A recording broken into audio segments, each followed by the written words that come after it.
Hello, my name is Dr. Parker Wilson. Thank you for joining me. We're going to be talking today about working with post-traumatic stress disorder, PTSD, and CPTSD, which are a little bit different from each other. PTSD occurs in some individuals after an exposure to some kind of life-threatening circumstance. Combat, a firefight, victim of a crime, somebody sticks a gun in your face, really bad car accident, natural disaster. These kinds of usually one-off events produce the standard post-traumatic stress disorder that we've all come to know to some extent through movies and literature.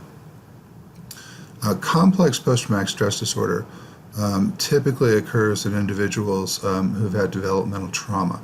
It's not just been a one-off thing. It's been an ongoing, say, sexual abuse, neglect, emotional abuse for years during their formative years as children.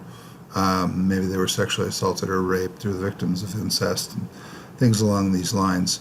And then in addition to that, because they have developmental trauma, usually as adults they put themselves in dangerous situations and also are re-traumatized.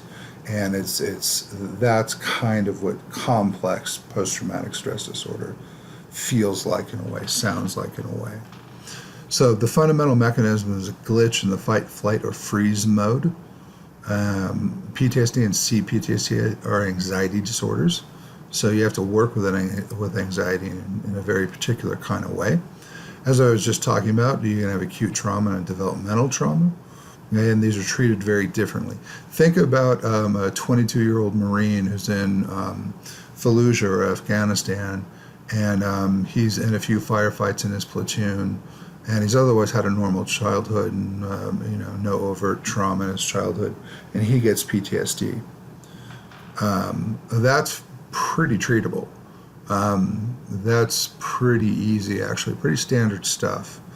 Compared to, say, someone who's been abused from the ages of 6 to 16 by their father sexually and physically, and has been emotionally neglected by their mother during that time period, or had multiple mothers, or maybe dad went to jail for a few years and mom was abusive, and then as an adult they had an additional trauma. They were sexually assaulted, or they were in combat, or something like that.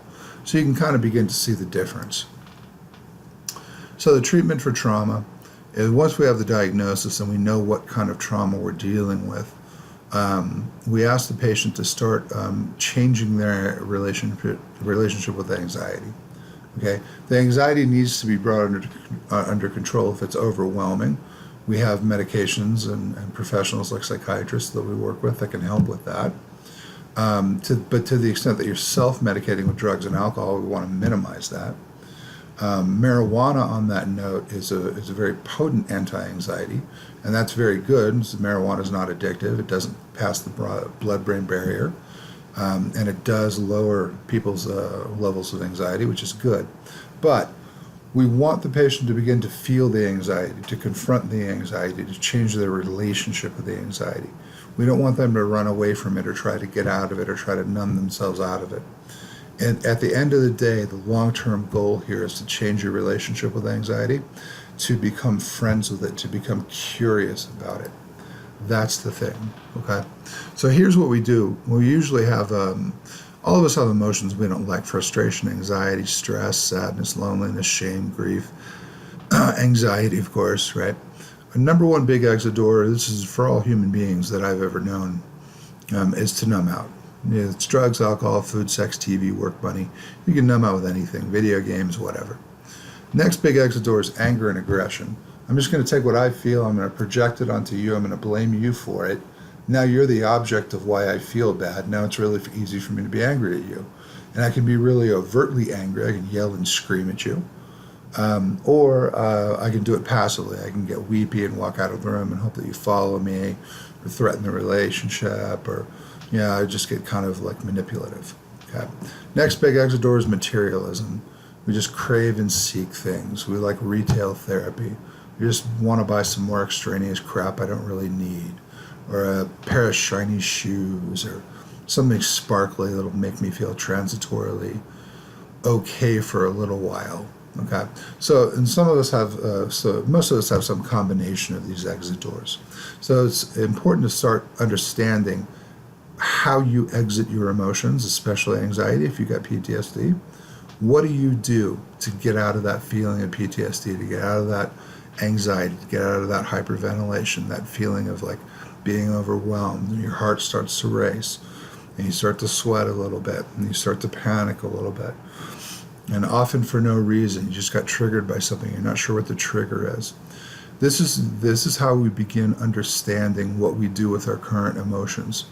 And the whole idea is going to be to stop exiting so much and to start staying with those feelings, okay?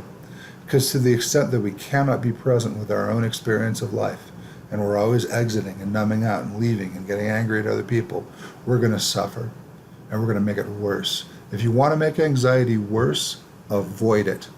That's all you got to do is avoid it.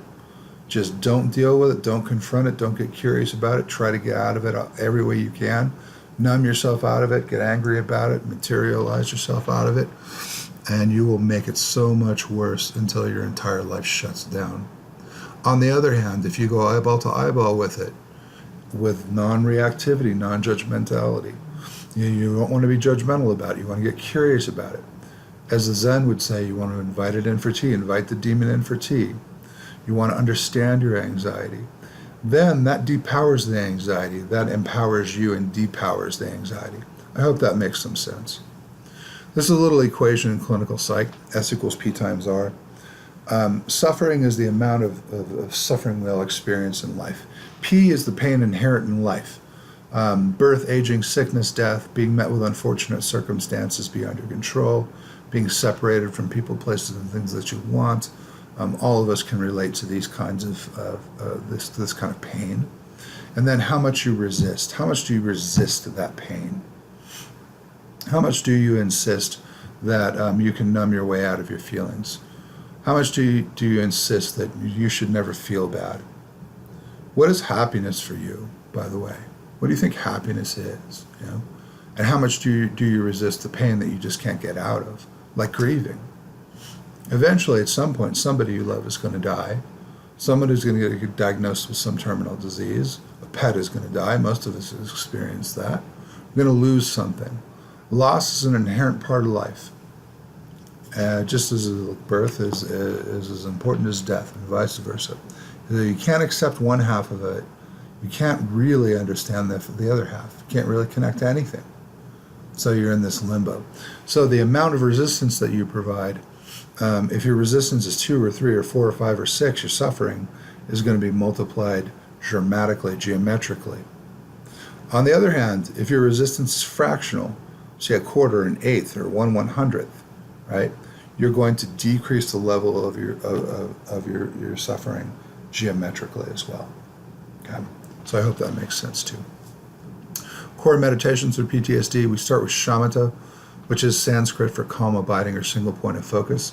We go into a tremendous amount of detail about how to do these meditations. These meditations need to become a part of the lifestyle very, very slowly. And hopefully they're inserted in place of numbing out quite so much, or getting angry quite so much, or just avoiding life quite so much, or shutting down and getting agoraphobic quite so much.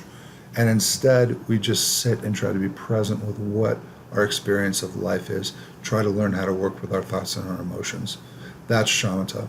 There are other techniques we use, Tonglen and Maitri, which we will go over in great detail, should you decide to become a patient. Thank you for watching. I hope this has been informative in some way. If you're suffering with post-traumatic stress or CPTSD, or you think you might be, please reach out to us.